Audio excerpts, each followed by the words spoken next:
In an interview with Charlie Rosen for ESPN.com, Phil Jackson was critical of former Knicks J.R. Smith and Iman Shumpert. Jackson says of Smith, he was supposed to carry the scoring load for the second unit, and he wasn't doing the job.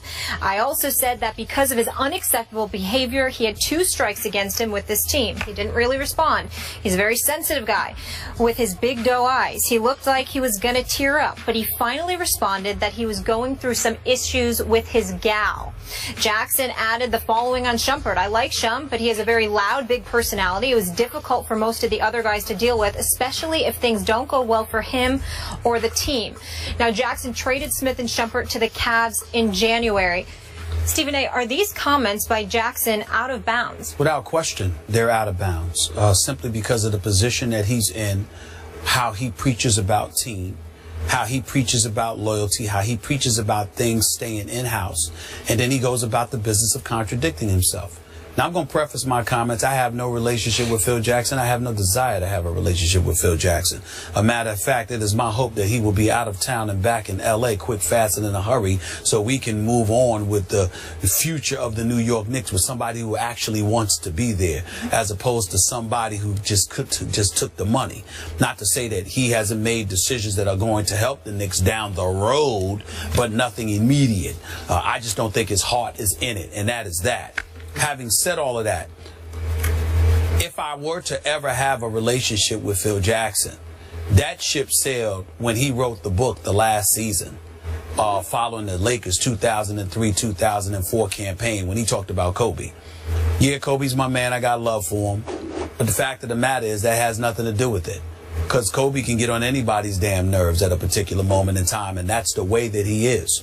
What you don't do, what you should never do, what even somebody like me who's in the media would never do, is take private comments and private situations involving any player and publicize them. And I'm a media member. Who the hell is Phil Jackson to do that? Phil Jackson was the head coach of the Los Angeles Lakers, retired, and then wrote a book highlighting stuff to admit Kobe was uncoachable. Kobe, was complaining during the Eagle County, Colorado trial. Yep. He was complaining about the plane that he was flying, etc. He was revealing personal things that no coach, present or former, no executive, present or former, has any business, disseminating about a player. So here we are, we fast forward, thinking that the Zen master himself has learned the error of his ways.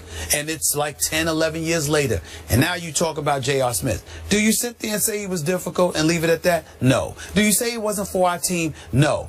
You sit there and talk about his big doe eyes, how he's sensitive, and then said he has a problem with his gal. His girl. That's personal. And for Phil Jackson to do that, wrong. To be quite honest with you, not only is it wrong, he comes across as incredibly untrustworthy. And that's sad that a grown man, 70 years of age, can be accused of being untrustworthy in this day and time. It's really sad. As you know, I covered Phil Jackson in the final year with the Bulls in 1998. Talked to him several times. He got mad at me several times because I called him out on some of these type things, because I often in the Chicago Tribune called the Zen master the spin master. This is classic spin master. This is yet another, in this case, bizarre attempt to distract the media and the fans from the fact that he gave away 2 players that helped make the Cavs playoff run to the finals, right? They stole those 2 players because he just gave them away. How can you justify that? So he continues to make these are eloquent but lame excuses for why you keep making these moves or non-moves that are just disastrous. This is more disastrous than anything that went before him with your Knicks. As you keep pointing out, it was just 2 years ago that Mike Woodson had him at 54 wins and a berth to the Eastern Conference semifinals. And now, this is what we get? It's not an accident. And Frank Isola, one of the great NBA reporters for the New York Daily News, wrote a column the other day getting on Carmelo Anthony because Carmelo Anthony hadn't shown up in Vegas to watch the Knicks in the Summer League. Maybe, just maybe, Carmelo Anthony Anthony didn't want to show up because he didn't want to be around Phil. I'm just speculating. I have no knowledge of that. But based on this kind of stuff, that's not good. I mean, why are you going to bring up J.R. Smith's personal business? For what? I leave you with this. Remember what Don Corleone said to Sonny? Never tell anyone outside the family what you're thinking. Just creates problems. Up next, the rumor on the street was CP3 and DeAndre Jordan had some beef. They say not so much. We'll have the real story on the other side of the break.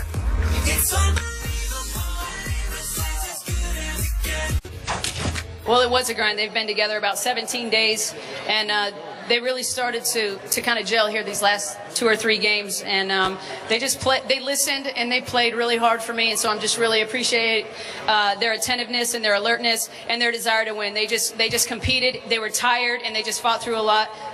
So all the credit really goes to them.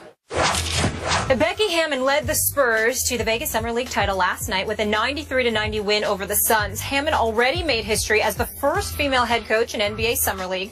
The Spurs lost the opener to the Knicks and then reeled off 6 straight victories. Last year, the Spurs made Hammon the first female full-time assistant coach in league history. Could you see Hammon as an NBA head coach, though, Skip?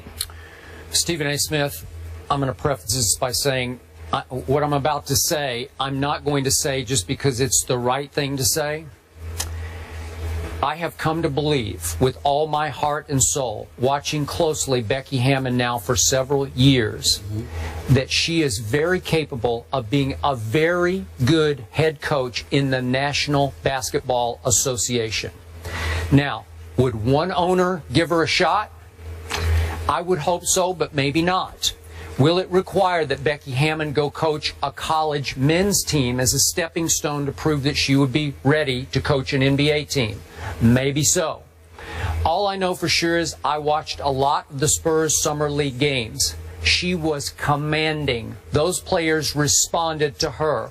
Coach Popovich, and she has his blessing, which is a big start here in this league, did not hesitate to name her the head coach of the Summer League team.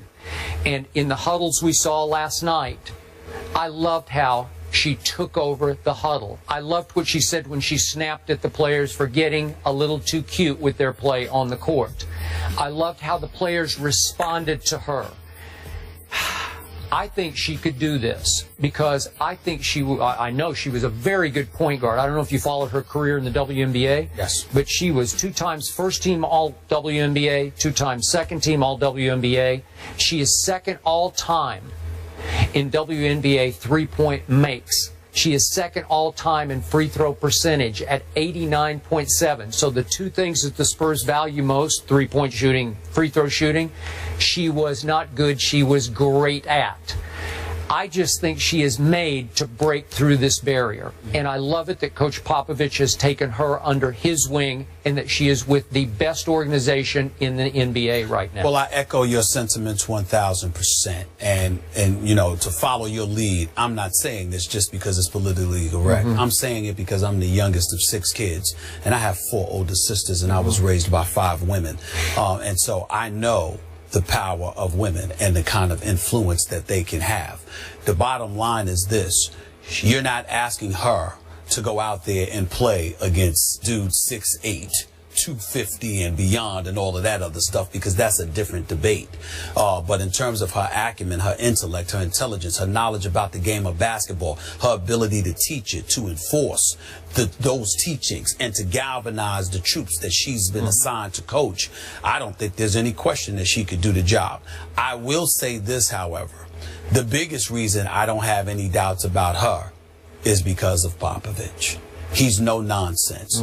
He's not in the publicity stunts. He could give 2 cents about that. I agree. And I've said this, and I've repeated this, and you know this, Skip, about me. I've repeated this affectionately about Coach Greg Popovich for many years. I think he's one of the biggest phonies you can find, because no matter how acerbic he may come across from time to time with his on-court interviews, I am here to tell you he is one of the nicest, most decent people you will ever encounter. He's just not about about the BS. He's not about nonsense. He's as real as they come.